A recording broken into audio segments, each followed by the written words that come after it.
Hæ, við heitum Sólkvís Lilja, Svana og Anna. og við erum að gera endurgerð af Edison fónógrafi. Eða svona hljóðunartæki. En hvernig virkar þetta? Sem sagt, pælingin hjá okkur var að við værum með klósettpappírsrúllu sem var vann í álpappír á svona priki þar sem að rúllan myndi snúast áfram og væri með handfang þar sem myndi snúa. Sér erum við svona glas og endanum á því nál og þegar við tölum í glasið myndi bylgjurnar sem við, þegar við tölum, fara á álpappírinn. Síðan vorum við hérna að gera rúlluna. Við pússuðum hana alveg niður til þess að hafa hana alveg rennislétta og líka beisinn okkar. Síðan máluðum þetta bæði svart á lífin.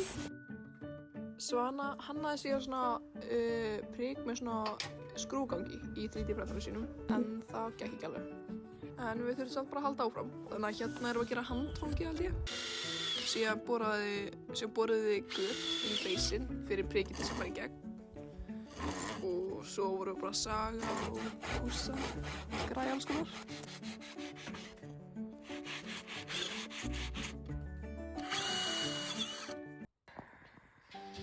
En þá gerði svolítið. Prikið passaði ekki í gegn af því að við höfum borað dálítið skakkt. Þannig að Svana fór í að laga þetta og þá skelltum okkur í Bauhaus. Þar ætlum við að finna svona almennlegt álprik með skrúgagi. Fundum okkur nokkra bolta, skrúur og keyptum þá allt sem okkur vantaði í það.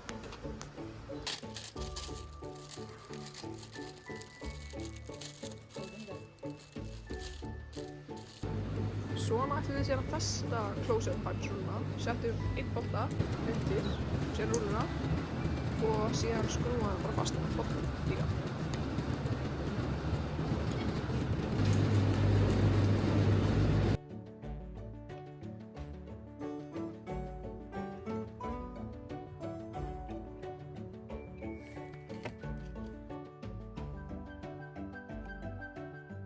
Síðan þurftum við náttúrulega að skera stöngina niður, þannig að hún passaði.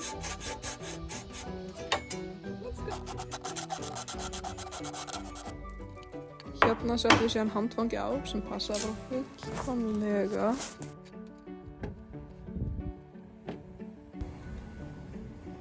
Og það virkaði bara fullkomlega að snúa sig.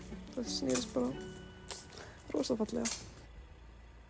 Síðan erum við hérna bara að festa glasið við standinn sinn. Sko þetta laust á. Ok, síðan.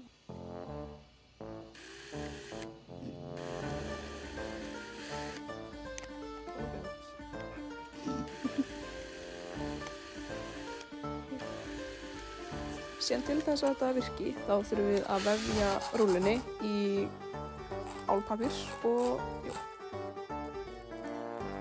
Í staðan fyrir handfangi ákveðum við samt að setja búar til þess að snúa þessu alltaf á jöfnum.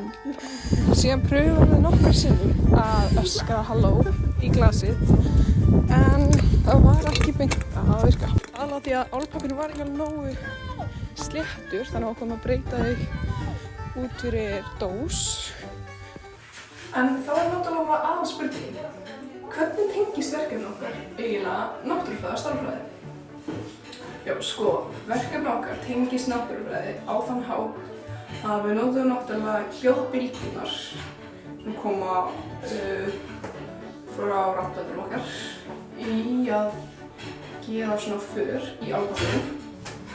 Og síðan með stærðfræðina þá þurftum við náttúrulega að mæla allt. Pössuðum allt verið þráðbeint. Við erum alls konar mismunandi málbönd og vinkla og alls konar.